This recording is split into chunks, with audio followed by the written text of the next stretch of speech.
How's it going, everybody? This is Kevin Kring with College Golf Local, and I'm here to bring on our guest, Kevin Kane, the head golf coach of the Missouri State women's golf team. Kevin, I just appreciate you taking some time to come on with me and chat a little bit with some of the families of some golfers here in Southwest Missouri to better educate them on what it takes to play at the next level. I know, especially on the girls' side, you have the program that most people would want to go to. You've developed quite the program. I know you won the Missouri Valley Championship last year, I believe, the last time there was a championship. I know this year kind of got washed out, but I appreciate you taking some time. How are you doing with everything going on right now? Well, first of all, thanks for having me, Kevin. I appreciate it. Hope I can enlighten some people a little bit, but yeah, just muddling through like everybody else in this strange time, and trying to coach my team, I guess, from long distance, and just trying to keep them informed and what's going on. And kind of the word for the day is uncertainty, and I think that's for all of us. We don't know what's going to happen in the next however many months, but making the best of it. Yeah, well, like I said, I appreciate you coming on. And even with the uncertainty, I know that exists a lot for junior golfers around the area, which is one of the reasons I wanted to kind of start this little series that we're doing. Just, some kids right now, their main hope was to play tournaments this summer and have those go well, and hope that led to scholarship opportunities. But I want to kind of teach these kids there are other steps they can be taking with resumes and communication, and opening all those things up even more, so you can kind of get an inside look on who a kid is rather than just what their score is. So that's how we kind of got started here. So all that said, I want to go ahead and throw my first question at you, and kind of broad, and you can kind of take this however you want to, but I just wonder, what does it look like for you to start recruiting a player? Like, what does it look like for somebody's resume to come across your desk that you've never heard of, for them to be somebody that's on your short list, basically? Yeah, it's actually the best player on my team right now, who is arguably the best player I've probably ever coached, is a young lady from Wisconsin who, and Wisconsin is not really normally my recruiting territory, but she sent me an email a few years ago, and her brother was going to Mizzou, and, she just sent me an email, and it had a video, and I liked what I saw, and I liked what she had to say. And we had some conversations, and one thing led to another, and I went up to see her play, and she's here now, and she won the Valley tournament as a freshman and had another really good year this year. And I mean, honestly, she's somebody that if I wouldn't have got an email from her, like I said, Wisconsin isn't normally my recruiting territory. So, you find them every which way. I have people on my team that like that. And then I have others who, I knew about a long time ago and recruited them for a long time. And it's just, everybody's story is a little bit different. And, in these times, with especially the class of 21, who's honestly kind of in a tough spot with how things have shaken out here, and coronavirus, and, they're not going to get the chance to play as much as they would have liked to this summer, probably. Hopefully things will get going in June or July or something, but I know those people like to be out playing tournaments now, but, email is still, it's still a good way to do it. Emails and videos and resumes, and, that's their best bet right now. Yeah, absolutely. And one of the things I've been telling some of the kids that I've been able to help with this is cast a wide net. And I think that's an example. Like, here's a girl in Wisconsin that you probably wouldn't have found otherwise, but she found you. And then because of that, a relationship was built, and sure enough, she's, an amazing player on your team. But if she just was only said, I'm only going to throw this at 3 schools and I hope one of them hits, you might not have been one of them. So it's, it's fortunate that she was able to be proactive and take a big step like that, and end up being such an asset for your program. Yeah. I mean, there are, if you're willing, if as a high school player, if you're willing to go, from Wisconsin to Missouri, or, she's got a 9-hour drive, if you're willing to go that far, or however far you're willing to go, cast that net that far. I mean, if you're not willing to go, halfway across the country, then don't do it. But but yeah, I mean, there's schools at every level, and everybody wants to play Division I. I get that, and there's nothing wrong with aspiring to play at the highest level you can, but make sure you're realistic about what level you can play at. And there are a lot of good programs all over Division I. From the I hate the word mid-major, but that's what we are. And we have a lot of good teams at our level. There are a lot of good teams in Division II, and so yeah, I mean, there are so many opportunities out there, and I think really for the class of 21 especially, they're going to have to work a little harder at it. Yeah, absolutely. So one of the things that you mentioned in the email that you originally got from the girl that's on your team now was a swing video, and I'm curious, what are your swing videos? Is it something you certainly want to see? Is it like if someone's on plane, you're recruiting them for sure? I mean, what kind of things are you looking for within a swing video or a video in general that you're getting from a recruit? Well, I'm just looking for something. I'm not looking for everything to be, picture perfect or anything like that, but just that they have the fundamentals. And, usually a video can give you a little bit of an idea. I mean, you like to see the scores and things like that too, and see what yardage they're playing at, and all those types of things. But, just something that shows their fundamentals are pretty good, and that they're in the ballpark, I guess. I'm not a huge swing guy. I mean, yeah, there's some things that you have to do. You have to be able to repeat it, more than anything. But just that the tools are there, I guess. I guess that's what I was trying to get at, and it took me a long time to do it. But yeah, I mean, I've heard of some people where it's like, oh, I've got to go get a lesson because I'm sending swing videos to coaches next week, something like that. And yeah, my reaction's similar to yours, where it's just like, all it is telling a story. I mean, you'd much rather have a player who averages 73 with a swing that might look unorthodox come across your desk than someone whose swing looks great and shoots 83. right. Like that's all day long. So all it does is tell a story. And maybe there's some potential that can go along with it. But I just, like, I'm telling kids, like, there is far more to who you are as a player than a swing. And don't be nervous sending swings out to coaches. All it is just telling a little piece of who you are as a player. Yep, that's just part of it. I tell people, they say, well, what can I send you? Put together a golf resume, and the more the better. I mean, if there's stuff on there that I'm not worried about, then fine. But every once in a while I'll get an email about somebody. I'm Sally Smith, and I'm from this place, and I average this, and I'd love to be on your team. Well, send me, I need a little more than that. I mean, send some scores, I want to know the yardages you're playing at. If it's high school tournaments and you're playing at 5,000 yards, that doesn't help me a lot. I want to know academically how you're doing. I want to know what you're in, what activities and groups you're in. I mean, are you involved in your church, or are you involved in students against drunk drivers? Just the activities you're involved in. That's like you talked about. That's another piece to the puzzle, I guess. Yeah, because a resume, it's an opportunity to reveal character as well. Yep. Do you volunteer? Are you involved in other activities? Yep. I'll ask you just as a tie-in here as well, because I was going to ask you a question about just resumes in general. But what are your thoughts on your recruits and prospective student athletes playing other sports in high school besides golf? I love it. Is that something you're looking for as a positive? Yeah. Oh, absolutely. Absolutely.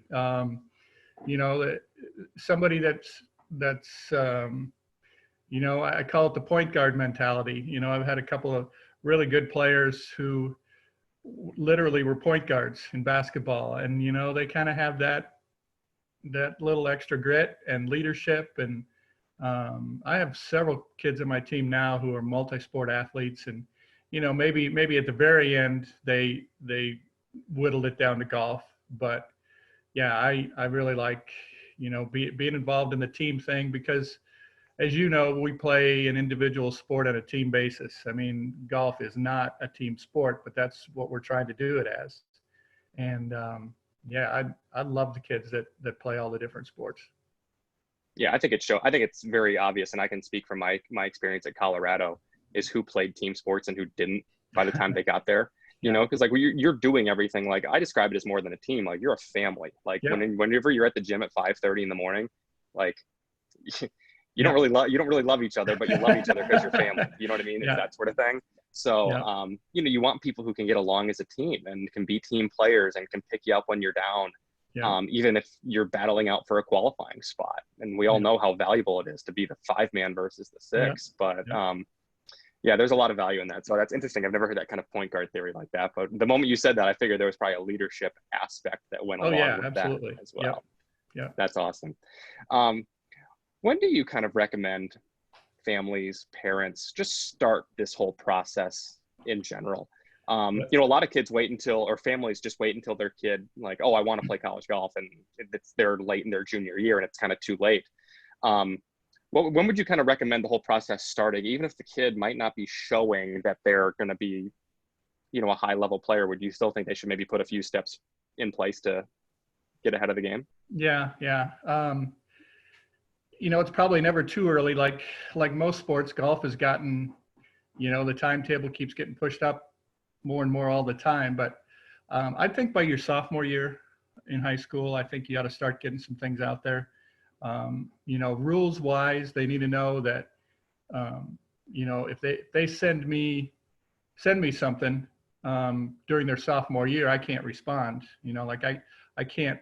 June 15th of this coming year, of, you know, like next month, is when I can start responding and contacting people who are just getting done with their sophomore year. But, you know, as long as I know that. But yeah, I get quite a few letters or emails, I should say, from girls that are in their sophomore year, and that's probably who I get the most of them from. And I think that's a good time to start. It's not too early, but it's not too late. And you know, like I say, the timetable is getting moved up all the time. I mean, 10 or 12 years ago, you could probably still get a good kid in their senior year. Well, most of the time that isn't happening anymore.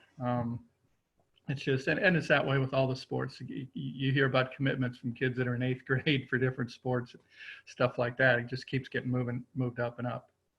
Yeah, absolutely. And that's one thing that, you know, a lot of kids, I think it's hard for them because they might send out an email or two freshman or sophomore year, but they don't hear anything back. So they think, oh, I'm just going to wait.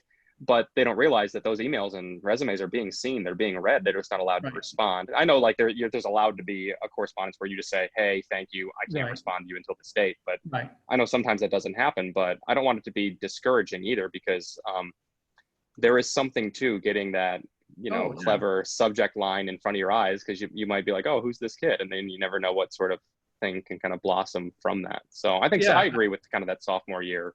Yeah, I mean, I have a little list of kids that, hey, when June 15th comes along, I'm getting after them, because, you know, they've been sending me stuff and I'm interested. So I'm just waiting for the time now.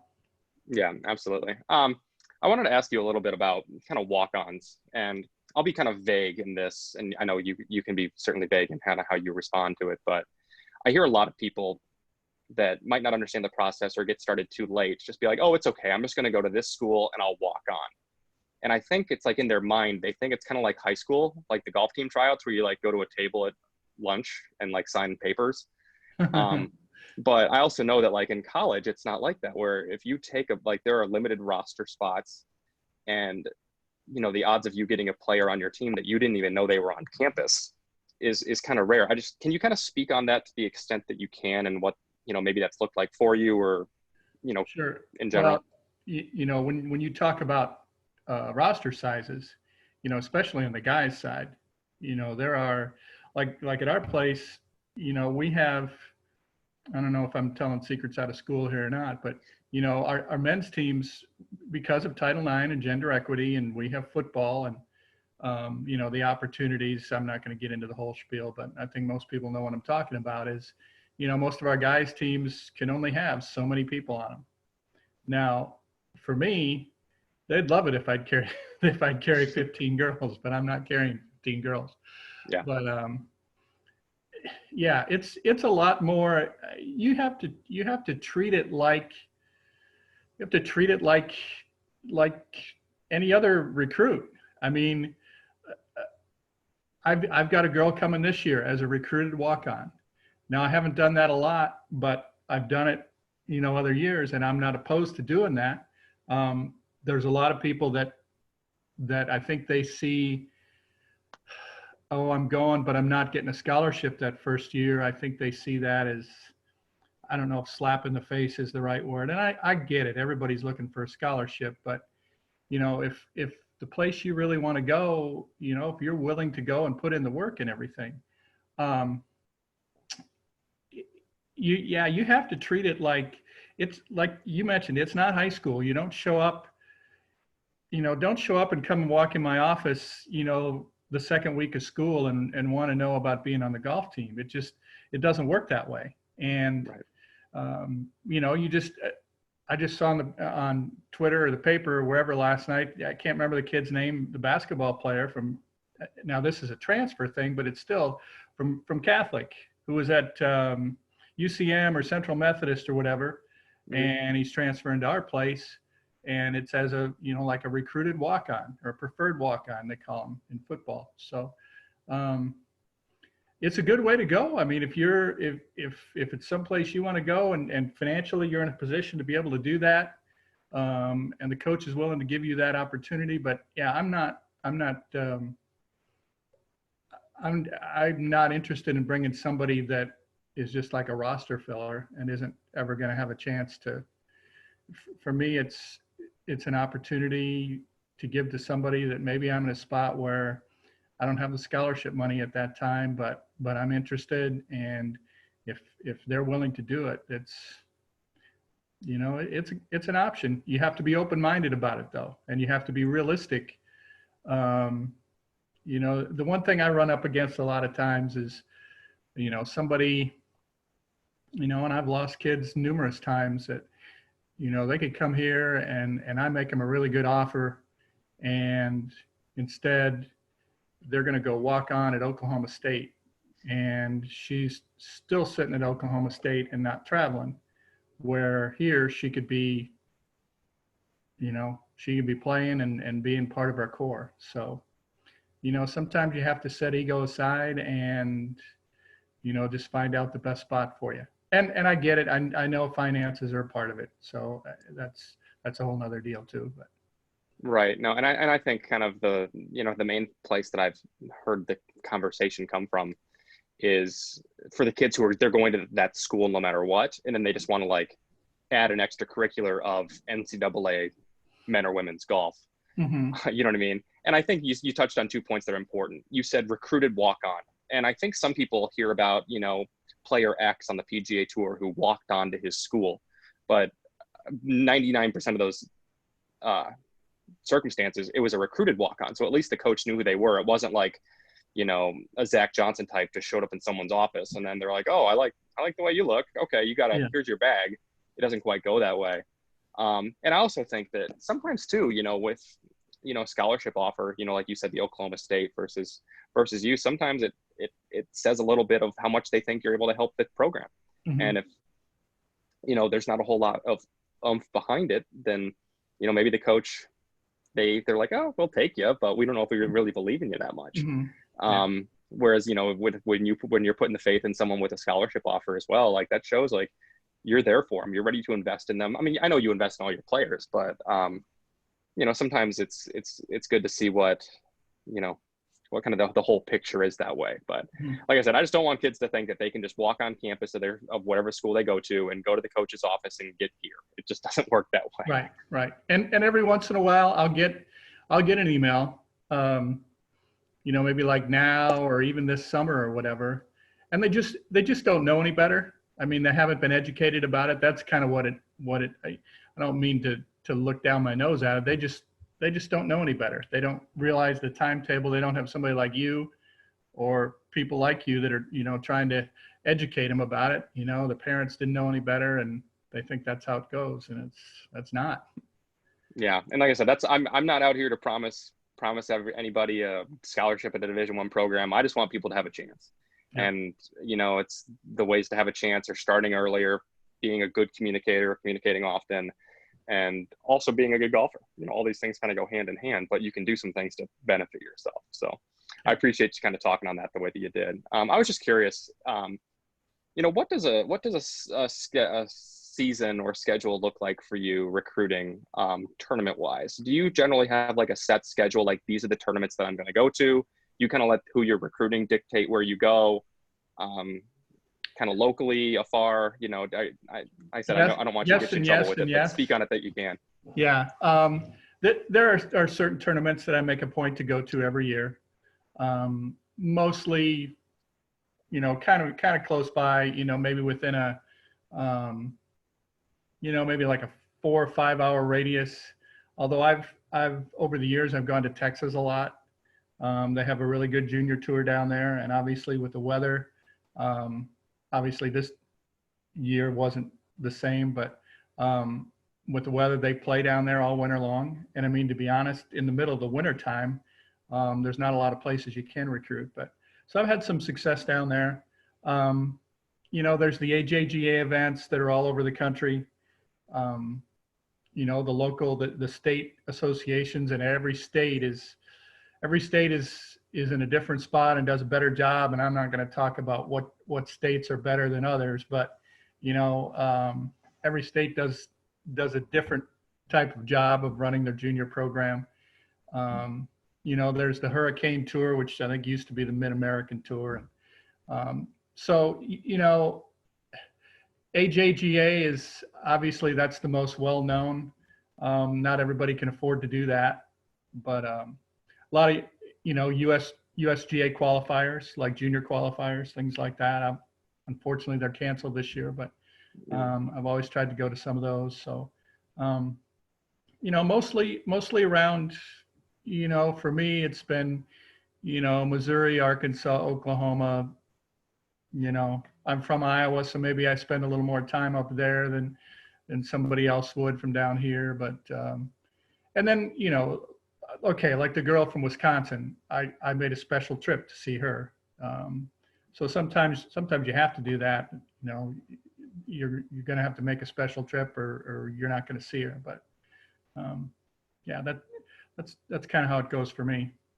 I hear a lot that some people think that's like, oh, you know, my kid, or I want to play in college, pull up the AJGA schedule. I have to play AJGA to play in college.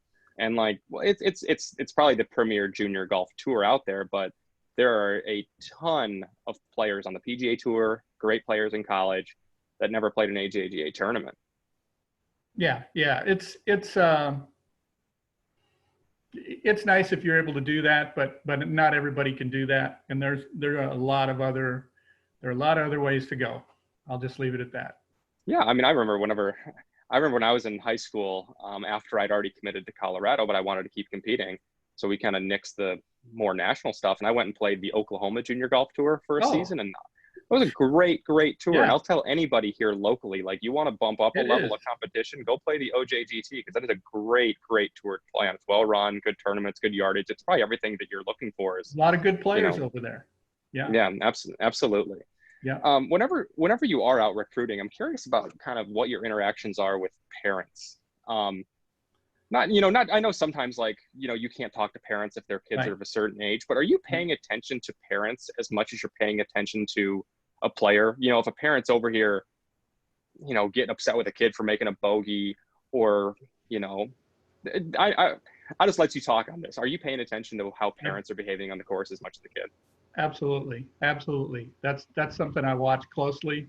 And if the parent is turning me off, well, that kid's going to have to be really good for me to put up with that, you know. And because parents are part of the equation. And, you know, if you recruit a kid and you get him there, parents are part of it too. And I've, knock on wood, I've been really lucky over the years that I've not had any parent problems, and I've had a good bunch. Right now, I got a great bunch of supportive parents and everything. But man, it's one of those tiebreakers, you know. I mean, if you're recruiting a kid and you know, there's 2 or 3 different kids that I'm interested in, and boy, they're really close, and well, am I going to offer this one, or what direction am I going here? You know, parents are an easy tiebreaker on that. Yeah, it's like you said, if a kid is looking over at their mom or dad like after every shot for a reaction, that's really a red flag for me. And if mom or dad is got a reaction after every shot, it's just it's and I know there's a fine line between pushing them and wanting them to be better, but then going over that line, and it's yeah, it's something I watch very closely. Yeah, I mean, I played enough junior events. I have my own experiences. I remember there was I'm a sure. dad of a kid. I mean, the kid was a phenomenal player. The kid's played on the PGA Tour now, not anymore, but he did. But I remember his dad broke a standing chair against a palm tree when his kid three putted, and it was so uncomfortable to be in the group that day. Sure. And then you could later find out like everybody knows about this dad's problems, and he ended up not Yeah. playing in college because I have to imagine no one wanted him for that reason. Right. But like little things like that. Do you pay Well, attention even? Sorry, go ahead. Oh, I'm going to say, and another thing that kind of goes along with that, sometimes these kids, they're out there playing because of their parents. And you want somebody that's going to be a self-starter, and that once they get that scholarship and go off to school and mom or dad aren't there to put you, you want somebody that's still going to want to do this and wasn't doing it all along just to make mom and dad happy. Yeah, absolutely. Do you look for little tricks like whenever you're there? Maybe it's something like mom or dad are carrying the kid's bag to the range and cleaning the kids' clubs and stuff like that. I mean, I've heard some other coaches kind of talk on little things like that. Are those little details that you pay attention to? Like I said, I want you to give away, to whatever extent you can, little tips or tricks for parents of what kind of not to do to make your kid even more recruitable. Yeah, I mean, they're a big kid. They don't have to have somebody do everything for them. I mean, maybe if you want to carry a water jug or something like that, but I mean, yeah, they need to do stuff for themselves, and they don't need somebody going getting their bag or their bucket of range balls to dump out for them. They can do that. I mean, it's yeah, I want somebody that's not gonna be afraid to do things for themselves and take the initiative and just not have to have somebody over their shoulder. Because if mom and dad is doing that for them now, what's it going to be like when they go off 3 or 4 or 5 or 7 hours to school or whatever, and they're not there to do it for them, Yeah, absolutely. And I've heard excuses for some kids and parents where it's like, oh, it's a part of our routine. And then I just want to say, well, wait till you get to college and you've got one space for 5 people to hit balls. And let me know how your routine works out for you whenever you're able to hit like 7 balls before you go play 36 in one day. Yeah, exactly. Yeah. Yeah, Hit that's the nail great. on the head there. Well, Coach, I got one last question for you here, Okay. and it's kind of a broad one that you can kind of take this however you want. But it's just, what would be the best advice you would give somebody who says, I want to play golf at the next level in college? Play some competition. This is in no particular order. These are just kind of, play as much competition as you can. Cast that wide net like you were talking about. Maybe sophomore, junior year at the latest, as far as making contact and, sending out emails and making video and everything like that. You're going to have to bust your tail.